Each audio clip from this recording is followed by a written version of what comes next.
बिस्मिल्लाहिर्रहमानिर्रहीम, अस्सलाम वालेकुम। सैयद याहिया हुसैनी एक बार फिर आप तमाम देखने वालों की खिदमत में हाजिर है। सबसे पहले आप तमाम लोगों की चाहत, मोहब्बत, खुलूस का बेहद शुक्रिया जो हमारे साथ कनेक्ट हैं, चैनल को सब्सक्राइब कर रहे हैं, अपनी राय का इजहार कर रहे हैं। तो आज की इस वीडियो में जनाब बात करेंगे पाकिस्तान के जारहां मिजाज सलामी बल्लेबाज फ़खर जमान के हवाले से। अभी 2 दिन पहले मेरी उनसे लाहौर में मुलाकात हुई है। पाकिस्तान सुपर लीग के मुताबिक फ्रेंचाइज लाहौर कलंदर के प्लेयर डेवलपमेंट प्रोग्राम के हवाले से वो ट्रायल लेने के लिए हारिस रऊफ और शाहीन शाह अफरीदी के साथ मौजूद थे और बहुत ही कॉन्फिडेंट नज़र आए मुझे। और एक अलग फ़खर जमान से अगर मैं ये कहूँ मैं मिला तो शायद ये कहना गलत नहीं होगा। और जो समीम राना है लाहौर कलंदर के चीफ ऑपरेटिंग ऑफिसर, उनसे मेरी टेलीफोन के ऊपर गुफ्तगू हो रही थी और मैंने उनसे ये कहा कि यार फ़खर जमान तो कुछ अलग सा ही मुझे लग रहा है और बिल्कुल ही मुझे एक तब्दील होता हुआ फ़खर जमान मिला। उनकी गुफ्तगू में जो एतमाद था और जिस तरह वो नेट के ऊपर ट्रायल में मुतहर्रिक नज़र आए और जिस तरह वो ट्रायल में बच्चों के साथ ट्रायल देने वाले आने वाले नौजवान क्रिकेटर्स के साथ गुफ्तगू कर रहे थे, उनको समझा रहे थे, उनको बता रहे थे, एक बिल्कुल अलग फ़खर जमान मुझे दिखाई दिया। लेकिन दूसरी तरफ ये वही फ़खर जमान है जब एक मुतनाज़ा अंदाज में पाकिस्तान क्रिकेट बोर्ड के सामने चंद दिन पहले ही आए और उस वक्त जब मुल्तान के दूसरे टेस्ट मैच से पहले पाकिस्तान क्रिकेट बोर्ड की सिलेक्शन कमेटी ने कौमी क्रिकेट टीम के साबिक कप्तान और मुल्तान के पहले टेस्ट मैच से पहले वाइट बॉल क्रिकेट से अपने आप को कप्तानी से अलग करने वाले बाबर आजम को उनकी ख़राब कारकर्दगी के ऊपर ड्रॉप करने का फैसला किया,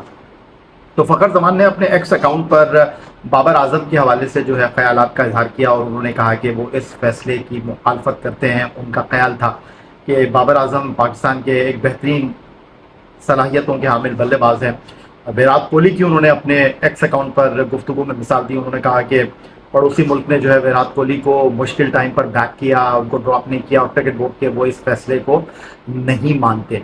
उसके बाद पाकिस्तान क्रिकेट बोर्ड की तरफ से एक तादीबी कार्रवाई के हवाले से फ़खर जमान को एक शोकाज नोटिस मौसूल हुआ और उनसे वजाहत तलब की गई। याद रहे कुछ दिन पहले जब कनेक्शन इजलास में बाबर आजम, शाहीन शाह अफरीदी, साइम अय्यूब, फ़खर जमान, शादाब खान और शान मसूद जनाब मौजूद थे और कनेक्शन मीटिंग में क्रिकेट बोर्ड के सरबराह वीडियो लिंक पर मौजूद थे। तो फ़खर जमान ने डायरेक्टर इंटरनेशनल उस्मान वाला के हवाले से अपने लबों को जुम्बिश दी और उन्होंने कहा कि जी आपकी कोई क्लियर कट पॉलिसी नहीं है NOC के हवाले से, और फिर वो खासे चर्चा में रहे। लेकिन अब हुआ ये कि पाकिस्तान क्रिकेट बोर्ड का वो तो उनका एक पर्सनल मैटर था और बिल्कुल उन्होंने दुरुस्त अंदाज में क्रिकेट बोर्ड के सरबराह सैयद मोहसिन रज़ा नकवी के सामने सवाल रखा कि हम जी कमिटमेंट करते हैं, इससे पाकिस्तान क्रिकेट की भी जगहज़ाई होती है, हमारे जो मामलात हैं वो भी खटाई में पड़ जाते हैं। तो वो उनका बिल्कुल ठीक एक सवाल करने का अंदाज़ था और उसमें कोई दो राय नहीं थी और उस पर ज़रूर चर्चा हुई, खबर निकली, लेकिन फ़खर जमान को क्रिकेट बोर्ड ने कोई तादीबी कार्रवाई या उनकी सरजनिश नहीं की। लेकिन दूसरी तरफ अगर मैं बात करता हूँ, ये तो बाबर आजम के हवाले से उन्होंने अपनी राय का इजहार किया। क्रिकेट बोर्ड की एक हद तक उन्होंने अथॉरिटी को इस एतबार से चैलेंज किया कि क्रिकेट बोर्ड का फैसला था खराब कारकर्दगी पर, उन्होंने बाबर आजम को टीम से ड्रॉप किया। उस पर फ़खर जमान का उनके हक में अगर वो बात करते हैं कि बाबर आजम मेरे लिए आपकी नेक ख्वाहिशात हैं, ये मुश्किल टाइम है, जिस तरह बाबर आजम ने विराट कोहली के हवाले से ट्वीट किया था तो ठीक था। लेकिन उनका ये कहना है कि जी फ़खर जमान का कि बाबर आजम के साथ नाइंसाफ़ी हो गई, उनको ड्रॉप करके एक गलत फैसला किया गया, इस पर क्रिकेट बोर्ड ने जब वजाहत तलब की तो फ़खर जमान जो थे वो ऐसा लगा कि मुश्किल में आ गए। लेकिन मुझे ऐसा लगा कि फ़खर जमान ने, अगर मैं ये कहूँ कि अपने पाँव पर शायद कुल्हाड़ी मार ली तो शायद ये कहना गलत नहीं होगा, या उन्होंने कुल्हाड़ी नहीं मारी पाँव के ऊपर, अपने पाँव जो है वो कुल्हाड़ी पर रखकर अपने पाँव को जख्मी कर लिया। तो ये सूरत हाल है इस वक्त फ़खर जमान के साथ, क्योंकि उनका नाम पाकिस्तान क्रिकेट टीम के साबिक कप्तान यूनुस खान, जिनकी क़यादत में Pakistan ICC T20 world cup 2009 में लॉर्ड्स के तारीखी मैदान पर श्रीलंका को हराकर जीता था, वो ऑस्ट्रेलिया में मौजूद थे और उन्होंने कहा था कि अगर आप वाइट बॉल टीम की कप्तानी के हवाले से सोच रहे हैं तो फ़खर जमान एक अच्छा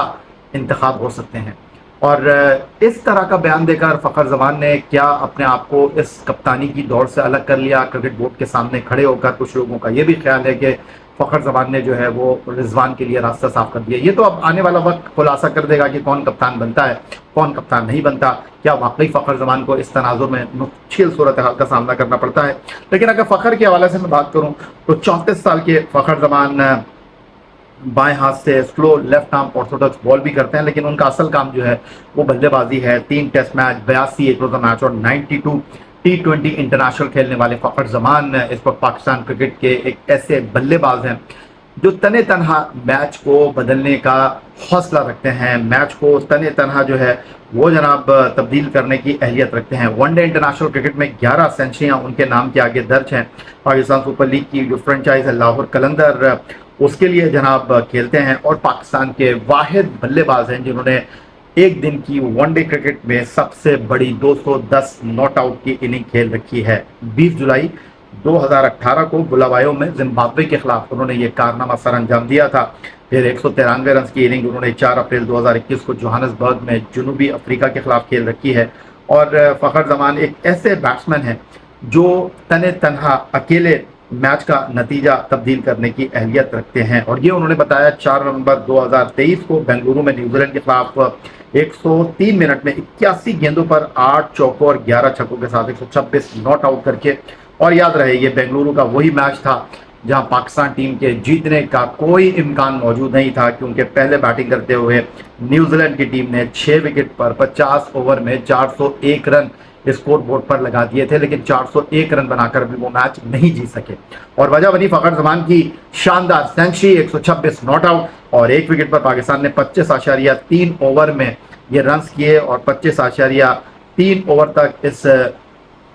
मैच में जो पाकिस्तान ने रन किए डीएल मेथड पर पाकिस्तान 21 रन से वो मैच जीत गया था। तो अब हुआ यह है कि जनाब फ़खर जमान जो है उन्होंने क्रिकेट बोर्ड के शो काज नोटिस का जवाब दिया है और इस बार उन्होंने कुछ मैं कहूँ कि वक्त के साथ चलने का फैसला किया है, बुर्दबारी का मुजाहरा किया है और अपनी गलती को सुधारा है। तो शायद ये कहना बिल्कुल भी गलत नहीं होगा, क्योंकि फ़खर जमान ने ये कहा कि मैं क्रिकेट बोर्ड के फैसलों का एहतराम करता हूँ, मैं क्रिकेट बोर्ड के साथ बिल्कुल हेड ऑन नहीं होना चाहता। उनका कहना यह था कि जनाब क्रिकेट बोर्ड एक अथॉरिटी है, किस खिलाड़ी को रखना है किस को नहीं रखना ये उनका सवाबदीदी इख्तियार है। लेकिन मुझे लगा कि बाबर आजम एक बेहतरीन खिलाड़ी है, मैं उनकी कप्तानी में खेला हूँ, मुझे अफसोस है कि उनकी फॉर्म इस वक्त उनके साथ नहीं है और इस वजह से वो टीम से ड्रॉप हुए हैं। तो ये उन्होंने एक अच्छी गुफ्तगू की और मामलात को मसालिहत के साथ मुफाहमत के साथ आगे बढ़ाने की कोशिश की। और इस तनाजुर में अब मुझे नहीं लगता कि क्रिकेट बोर्ड जो है वो फ़खर के साथ मज़ीद किसी सख्ती का मुज़ाहरा करेगा और करना भी नहीं चाहिए। जब फ़खर को अपनी गलती का एहसास हो गया और फ़खर ने जनाब चीज़ों को अच्छे अंदाज में समेटने का फ़ैसला किया, तो उम्मीद है कि मामला जो हैं वो बेहतरी की तरफ आगे बढ़ेंगे, क्योंकि फ़खर पाकिस्तान टीम के इंतहाई अहम खिलाड़ी होंगे। ऑस्ट्रेलिया के दौरे में जहां पाकिस्तान को वाइट बॉल क्रिकेट खेलनी है, सिर्फ ऑस्ट्रेलिया के दौरे में नहीं बल्कि बाबर आजम को ड्रॉप करने के मुताल्लिक तनकीद पर शो कास्ट का पाकिस्तान क्रिकेट बोर्ड को जो जवाब फ़खर ने भिजवाया है, जिस तरह मैंने कहा उन्होंने कहा कि बाबर आजम को ड्रॉप करने के हवाले से मेरी बात को तनकीद के ज़ुमरे में लिया गया। और फ़खर ने जिस तरह मैंने आपको बताया कि जवाब देते हुए लिखा कि बाबर आजम दुनिया के बेहतरीन बैटर हैं और उनमें वो शुमार होते हैं, वो एक अच्छे दोस्त भी हैं, इसलिए जब वो टीम से बाहर हुए इस मुश्किल वक्त में मुझे लगा कि मैं उनके लिए अपने ख्यालात का इजहार करूं। फ़खर जमान ने कहा कि मैं पाकिस्तान क्रिकेट बोर्ड के मातहत हूं, फैसलों को कबूल करता हूं, मेरा फ़र्ज़ है कि बाबर आजम के बारे में लिखना किसी को तनकीद का निशाना बनाया या किसी को तकलीफ देना मकसूद नहीं था। शोकाज नोटिस के जवाब में फ़खर जमान ने कहा कि पाकिस्तान क्रिकेट बोर्ड के सेंट्रल कॉन्ट्रैक्ट का ख्याल है, साथ ही खिलाड़ियों की समझ और सोच को भी मैं मद्देनज़र रखता हूँ, उनके हवाले से मेरे ख्यालात अपनी जगह। मेरा मकसद सिर्फ ये था कि मुश्किल वक्त में बाबर आजम को मौका मिलना चाहिए, मुश्किल वक्त में मैं बाबर आजम के कंधे से कंधा मिलाकर खड़ा रहूँ। फ़खर जमान ने कहा कि पाकिस्तान क्रिकेट बोर्ड हमारा इदारा है, हम इसकी इज्जत करते हैं, हमें पाकिस्तान क्रिकेट बोर्ड पर फ़ख्र है। तो अब इस अच्छे जवाब के बाद मुझे नहीं लगता कि फ़खर जमान जो है वो किसी मुश्किल में होंगे, बट कप्तानी के हवाले से जो मैंने बात की वो एक अलग मामला हो सकता है। बहरहाल अब इस मामले को यहाँ आप रफ़ा दफ़ा ही समझे। और फ़खर के हवाले से अगर मैं बात करूँ तो फ़खर जमान जो है मैं ये नहीं कहूँगा कि उनसे गलती हो गई, हीट ऑफ द मोमेंट जो होना था वो गया। हालांकि हसन अली ने भी अपने ख्यालात का इजहार किया और दीगर खिलाड़ियों ने भी। फ़खर जमान के अलावा जब बाबर आजम जो थे उन्होंने अपनी सालगिरह का केक काटा उस वक्त जब पाकिस्तान की टीम इंग्लैंड के खिलाफ मुल्तान में दूसरा टेस्ट मैच खेल रही थी। बाबर आजम के लिए मुश्किल वक्त था। बाबर आजम के वालिद सिद्दीकी साहब जो हैं उन्होंने भी बाबर आजम के लिए अपने ख्यालात का इजहार किया, एक स्टोरी उन्होंने लिखी, उन्होंने कहा कि ये अच्छा फैसला है क्रिकेट बोर्ड का। तो फ़खर जमान ने जो कुछ लिखा, क्या उन्होंने लिखा क्या उनके मैनेजर ने लिखा, ये एक अलग बहस है, लेकिन अब शायद गर्द जो है वो बैठती हुई दिखाई दे रही है और मामला जो हैं वो किसी गंभीर या मुश्किल सूरत हाल की तरफ मुझे जाते हुए نہیں دکھائی دے رہے۔ تو فخر زمان کے حوالے سے اگر میں یہ کہوں کہ راوی چین کی بانسری بجا رہا ہے اپنی خراب پرفارمنس کی وجہ سے، ڈراپ ہونے والے بابر اعظم مشکل صورتحال کا شکار تو ہیں ہی، لیکن ان کے حق میں گفتگو کر کے فخر زمان بھی مشکل صورتحال کا کسی حد تک شکار ہو گئے تھے، لیکن انہوں نے جناب ایک کہتے ہیں نا کہ ایسی جگہ پر گفتگو جانا جہاں سے واپسی کے تمام راستے بند ہو جائیں، وہاں سے انہوں نے جناب چیزوں کو جانے ہی نہیں دیا، اور اس سے پہلے ہی انہوں نے جناب اس حدت و شدت کی آنچ کو بھاپتے ہوئے بہت بہتر انداز میں اپنے قرب و جوار میں رہنے والے لوگوں کے ساتھ صلاح مشورے کے ساتھ ایک بہتر جواب مرتب کر کے پاکستان کرکٹ بورڈ کے سامنے رکھ دیا ہے۔ اور آئی ڈونٹ تھنک سو کہ پاکستان کرکٹ بورڈ اب مزید اس تمام صورتحال میں جو ہے وہ آگے بڑھے گا، لیکن پاکستان کرکٹ بورڈ کو یہاں میں اپریشیٹ کرنا چاہتا ہوں۔ فخر زمان سے جواب طلبی اس لیے بھی ضروری تھی کیونکہ پاکستان کرکٹ بورڈ کی ایک اتھارٹی ہے، پاکستان کرکٹ بورڈ کا ایک ڈیکورم ہے، اور اگر اس طرح کوئی بھی کھلاڑی جو ہے وہ آ کر منہ اٹھا کر گفتگو کر لے تو یہ پاکستان کرکٹ بورڈ کے ایک ادارے کی حیثیت سے بالکل بھی درست بات نہیں ہوگی۔ تو فخر زمان ان سے غلطی ہوئی، انہوں نے اپنی غلطی کو انڈرسٹینڈ کیا، پاکستان کرکٹ بورڈ نے فخر زمان سے جواب طلب کیا، انہوں نے اچھے انداز میں اس کا جواب دیا، اور اب اس بات کو یہیں ختم سمجھیں۔ تو فی الحال آج کی یہی ویڈیو جس پر ہم نے فخر زمان کے حوالے سے، ان کے ایشو کے حوالے سے کچھ باتیں آپ کے گوش گزار کی۔ اپنا بہت خیال رکھیے گا۔ اگلی ویڈیو تک کے لیے سید یحییٰ حسینی کو اجازت دیجیے، چینل کو سبسکرائب کرنا مت بھولیے گا۔ اللہ حافظ، پاکستان زندہ باد۔